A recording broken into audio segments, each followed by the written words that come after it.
Hello wise latest ப்ரோமோவில் பார்த்தீங்கன்னா இங்கே இந்து கையெல்லாம் வந்துட்டு தண்ணி எடுத்துகிட்டு போய் இது பண்ணும்போது அடிபட்டு கீழேலாம் விழுந்து அடிபட்டதுனால அதுக்கு வந்துட்டு ஆயில்மெண்ட் போடுறதுக்காக நம்ம ஹீரோ வந்துட்டு உட்கார வச்சு கர்ணா வந்துட்டு ஆயில்மெண்ட் போடுறாங்க. அப்போ கரெக்டாக மூக்கில் வைத்த மாதிரி இந்த ஜெயந்தியோட தங்கச்சி வந்துடுறாங்க. மாமா நீங்கள் எதுக்கு அவளுக்கு இதெல்லாம் செய்கிறீங்க, கொடுங்க நான் போட்டு விட்றேன்னு சொல்லிட்டு அவங்களே வாங்கி போட்டு விடுறாங்க. இன்னொரு பக்கம் நிறைய வேலை வாங்குறாங்க. இவங்களாம் செய்கிறாங்களா இல்லை கிருபாகரன் சொல்லி செய்கிறாங்களான்னு தெரியல. வீட்டில் இருக்கிற எல்லா வேலையும் இது பண்ண வைக்கிறாங்க. அப்போது இந்து வந்துட்டு வெளியே கோலம் போட்டிருப்பாங்க. இதெல்லாம் ஒரு கோலமான்னு தண்ணியை கொஞ்சம் கொண்டு வந்து ஒரு பக்கெட் ஃபுல்லாக வந்துட்டு அந்த கோலத்தினால ஊற்றி விட்டுறாங்க.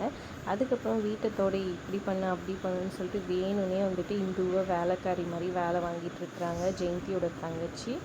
ஒரு பக்கம் அவங்க அக்கா கால் பண்ணி ஏதோ ஒரு எமர்ஜென்சியாக டாக்டர்கிட்ட கேளுன்னு சொல்லிட்டு ஃபீல் பண்ணி அழுகுறாங்க. என்ன ஆச்சுன்னு தெரியல, நான் உடனே டாக்டர்கிட்ட வரேன் அப்படின்னு சொல்லிட்டு இந்து வந்துட்டு சொல்லிவிட்டு அங்கேருந்து போக பார்க்குறாங்க.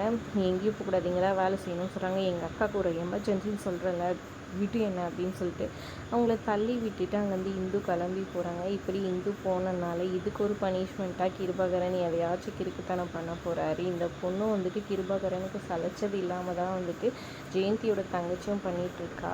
இதெல்லாம் ரொம்ப டூ மச். வில்லங்க இல்லாதனால வில்லியை புதுசாக கொண்டு வந்துட்டாங்களான்ற மாதிரி இருக்குது. நீங்கள் என்ன நினைக்கிறீங்கன்றதை மறக்காமல் கமெண்ட் பண்ணுங்கள். வீடியோ பிடிச்சிருந்தா லைக் பண்ணிக்கோங்க. நம்ம சேனலை சப்ஸ்கிரைப் பண்ணிக்கோங்க மக்களே. தேங்க்ஸ் ஃபார் வாட்சிங்.